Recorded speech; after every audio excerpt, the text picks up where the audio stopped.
Yes, students, greetings of the day. Today we are going to start our next poem of 10th standard, Fire and Ice.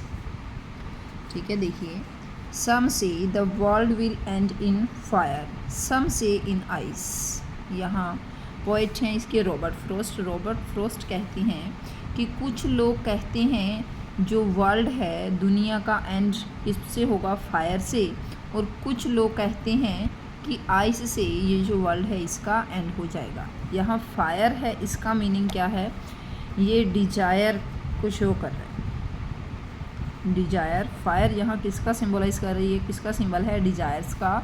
और ice यहाँ symbol है hate का. ठीक है, वो कहता है कि जो वर्ल्ड है इसका एंड किससे होगा? या तो हमारे डिजायर्स से, हमारे डिजायर्स बहुत ज़्यादा हैं, और या फिर जो हेट हम एक दूसरे से करते हैं उससे वर्ल्ड का एंड होगा. ठीक है, हेट, आइस वो हेट को कह रहा है और फायर डिजायर्स को कह रहा है. From what I have tested of desire I hold with those who favour fire. वो कह रहा है कि जहाँ तक मैंने डिज़ायर्स को देखा है, जो डिज़ायर्स हैं किसी पर्सन की, जो विशेज़ हैं कि कहाँ तक हमारे पास क्या क्या फैसिलिटीज़ होनी चाहिए, क्या कुछ हमारे पास होना चाहिए, जो हमारी इच्छाएं हैं, वो कह रहे हैं जहाँ तक मैंने उसको टेस्ट किया है, उनको देखा है, मैं उन लोगों का फेवर करता हूँ जो फायर के पक्ष में है. ठीक है, मीन्स आजकल हम लोग अपनी इच्छाओं को पूरा करने के लिए इतने ज़्यादा स्वार्थी हो चुके हैं, सेल्फिश हो चुके हैं कि हम दूसरों के बारे में बिल्कुल भी सोचते ही नहीं हैं, है ना. तो यहाँ पोइट क्या कह रहा है कि अगर मैं डिज़ायर्स की बात करूँ तो मुझे लगता है कि मैं उन लोगों का फेवर करूँगा जो फायर के पक्ष में है, मीन्स डिज़ायर के पक्ष में है. देखिए, सम से दोनों जो वर्ड हैं कंटिन्यूस टू वर्ड्स एस की साउंड से स्टार्ट हो रहे हैं. सम और से, जब two continuous words same sound से, जिन दो कंटिन्यूस वर्ड्स की इनिशियल साउंड जो है, स्टार्टिंग साउंड है, अगर सेम होती है तो वहाँ कौन सा पोएटिक डिवाइस होता है? एलिट्रेशन. क्या होता है? Alliteration.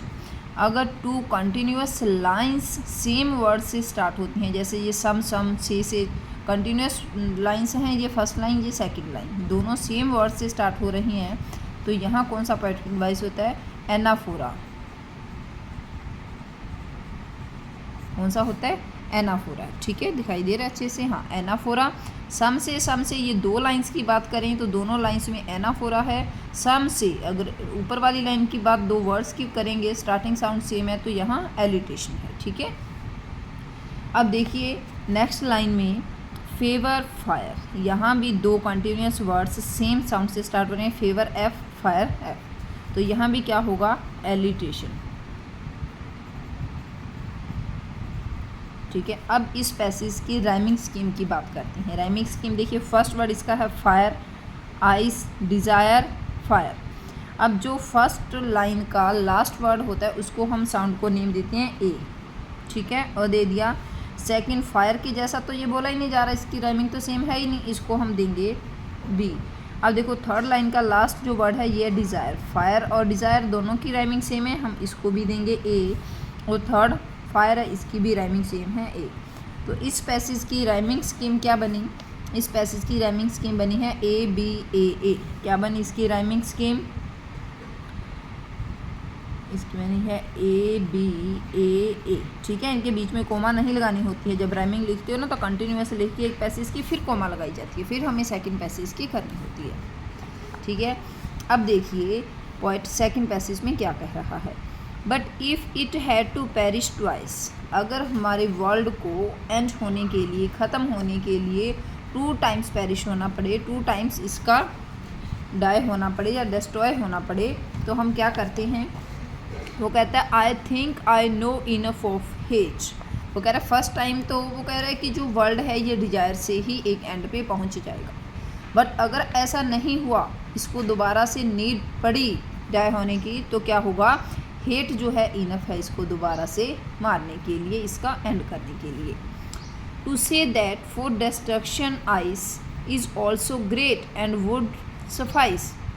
To say that for destruction ice is also great. वो कह रहा है कि वर्ल्ड का एंड करने के लिए, डिस्ट्रक्शन एंड डिस्ट्रॉय करने के लिए आइस मीन्स जो हेट है वो बहुत बड़ी है, जो हेट है वो भी हमारे इस वर्ल्ड का एंड कर सकती है।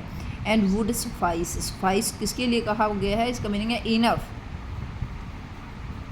इनफ, ठीक है। तो वो कह रहा है कि ये भी सफिशिएंट है, इनफ है इस वर्ल्ड का एंड करने के लिए। तो पोइट जो है ये हमें क्या मैसेज देना चाह रहा है, एक तो ये मैसेज दे रहा है कि जो डिज़ायर्स हैं ये हमारे लिए बहुत हार्मफुल है, इनको लिमिट में रखना चाहिए। अनलिमिटेड डिज़ायर्स हमारे वर्ल्ड को एंड की तरफ ले जा रही हैं। और दूसरा वो कह रहा है कि जो हेट है हमें एक दूसरे से हेट नहीं करनी चाहिए, हेट से भी हमारा जो वर्ल्ड है उसका एंड और डिस्ट्रक्शन हो सकता है, ठीक है। अब देखिए इसमें नेक्स्ट मीनिंग भी दे रखे हैं, पेरिश, डाइस, डाई मरना, और सफाइश बी सफिशिएंट और इनफ, ठीक है। अब देखिए आगे इसके कुछ क्वेश्चंस भी मैं आपको बताती हूँ। हाँ जी देखिए बेटा, इसमें से फर्स्ट क्वेश्चन फ्रेम हो रहा है कि how do the people think of the world, इस संसार के बारे में लोगों का क्या सोचना है, क्या कहते हैं लोग। देखो इसमें क्या कह रहा है कि जो वर्ल्ड है वो दो चीज़ों से एंड होगा, या तो फायर से या फिर आइस से। तो हम क्या लिखेंगे, the people think that it will and in fire and ice, किससे एंड होगा, या तो फायर से और या फिर आइस से, है ना। नेक्स्ट देखिए, what is the poets opinion about the world and about fire. Poet इसमें क्या कह रहा है, पोएट का ओपिनियन क्या है। जो पोएट है वो फायर के थ्रू तो डिज़ायर को शो कर रहा है ना, एंगर को या डिज़ायर को, और हेट के थ्रू इसको आइस के थ्रू किसको बता रहा है, वो हेट को बता रहा है ना। तो वो हमें मैसेज देना चाह रहा है कि हमें जो है अपनी डिज़ायर्स को लिमिट में रखना है और एक दूसरे से हेट नहीं करनी है। अब देखिए, हाँ सॉरी, लास्ट पैसेज की राइमिंग नहीं बताई है ना आपको। बट इफ़ इट है to perish twice, last word है इसका ट्वाइस, इसको हम क्या देंगे, A, hate B, twice ice, इसको फिर से अ, ग्रेट, हेट और ग्रेट इन दोनों की राइमिंग सेम है तो बी है, इसको भी बी, और ये क्या है, सफाइस, फिर से ए के जैसी इसकी राइमिंग है। तो अगर तो आपको इस पैसेज की पूछी जाती है तो आप बोलोगे ए बी सी, 5 लाइन्स हैं इस पैसेज में, ठीक है। और अगर पूरी पोएम की पूछी जाती है तो आप लिखोगे ए बी ए बी ए, ठीक है, ए बी ए और ए बी ए। क्लियर, आ गया समझ। फिर भी अगर आप लोगों का कोई डाउट हो तो आप लोग कमेंट बॉक्स में कमेंट करके पूछ सकते हो। Clear, thank you.